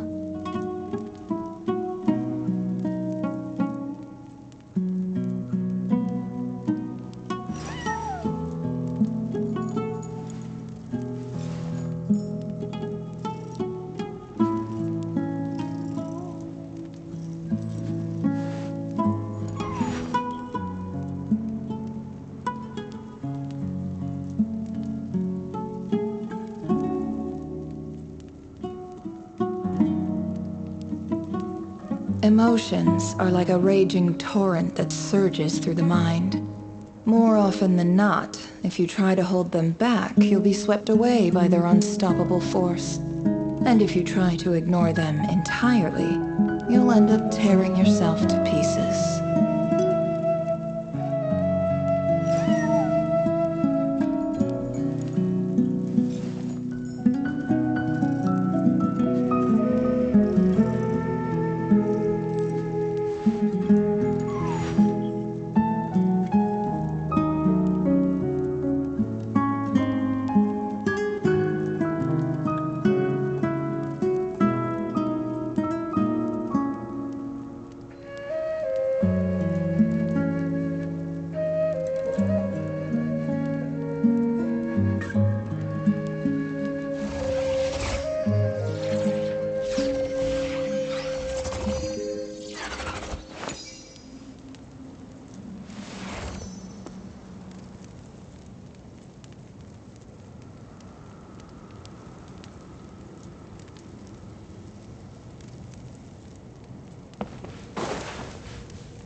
Look at yourselves.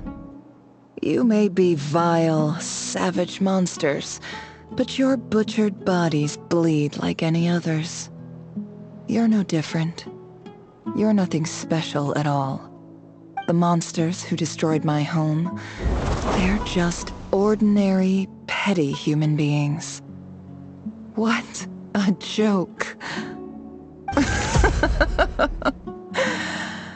I think we're even now. Maybe I've even done the desert a favor. It's a better place without all these people around. Oh, Sinuhe, my gullible fool of a father. Perhaps if you'd been as ruthless as I was today, our tribespeople would still be alive. In this dog-eat-dog world, a chief needs to be tough to survive. But you couldn't do what had to be done. So I did it for you. Nefer, it's okay. All of this is in the past now. I believe I remember you promising to remain silent. Yeah, but even so... Yehoda, is there anything you can do to ease the tension?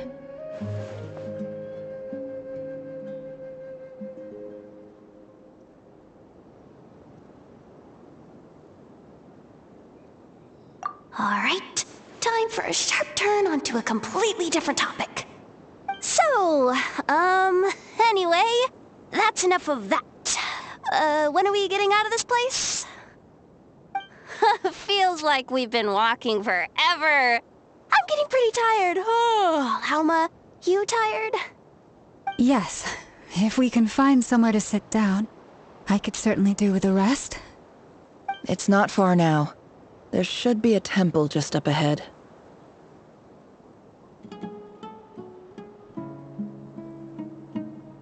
Yes. Really? A temple? That's where this story ends? I guess that's how things go in the desert. Desert dwellers can never escape their destiny. Or so everyone says. I never wanted to believe it, but looking back now, I'm as desert as they come. You mentioned a temple. What's waiting for us there? My biggest trade secret of all. Ah. Then I'm guessing it's where you got your power from. The power to peer into other people's minds. I didn't know you were clued up on any other religions. I'm no expert in the history of Sumeru, but since you come from the desert, I would imagine it has something to do with King Deshret.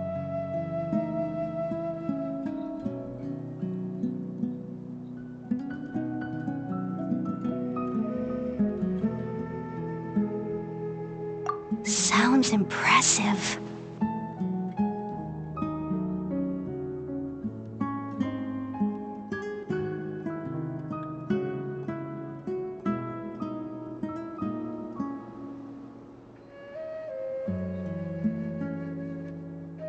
Ah, I know who you mean. General Mahamatra Sino. The spirit of Hermanubis dwells within him. That's Boss Neff for ya. She knows everything. Sino's hardly a figure of obscurity, but I know about Sethos too. What about him? Is he a big deal or something? Well, he's not a small deal, let's put it that way.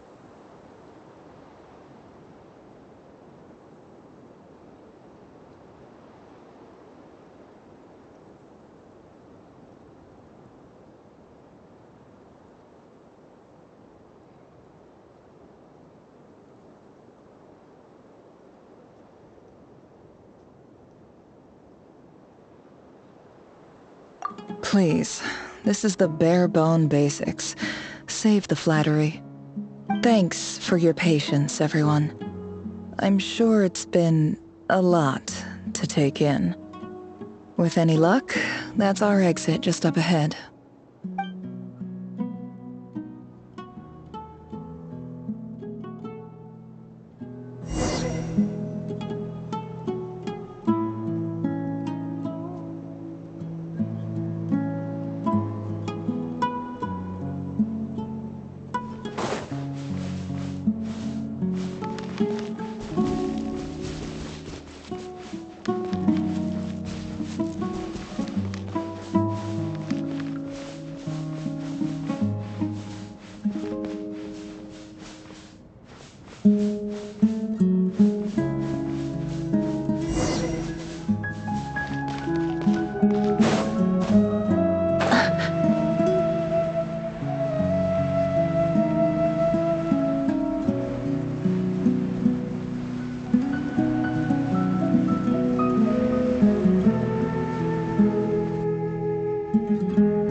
This stuff.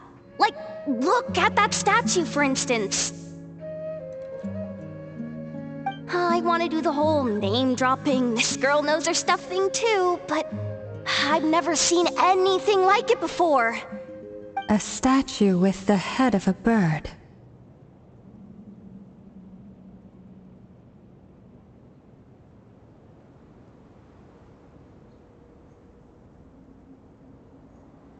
That's Thoth, the Ibis King, one of the 7 pillars of King Deshret. The legends say that he, the Crocodile King, and the Goat King were the three retainers of King Deshret. Let's take a look.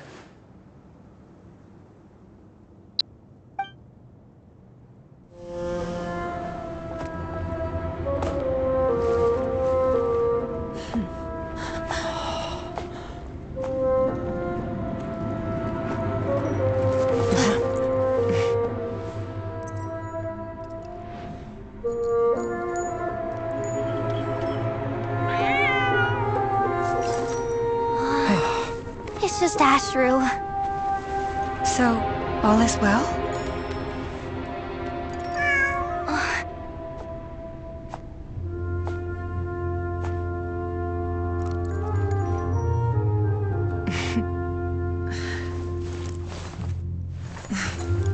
Typically speaking, at this point, the world disintegrates.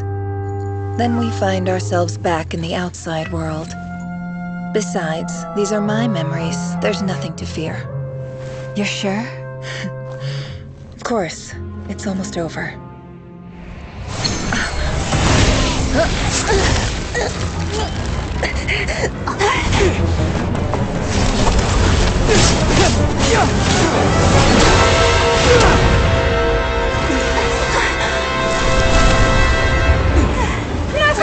Hold on!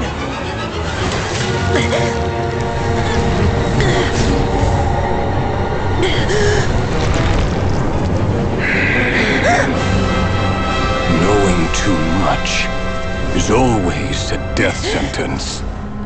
Speak for yourself.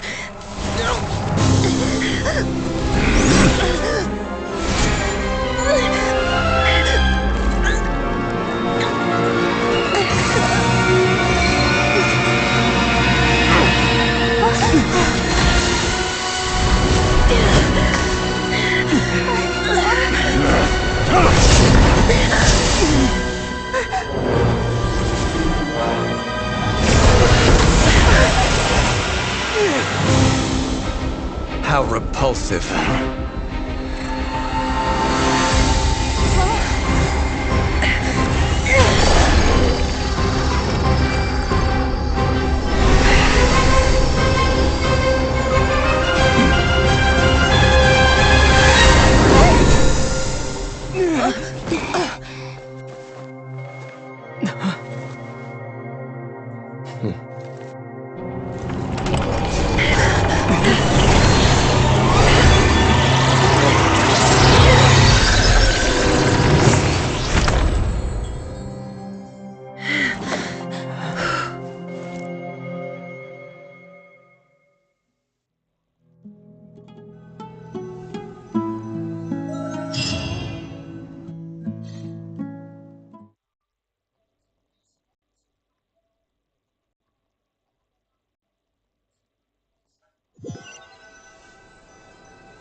Timed that pretty well, didn't I?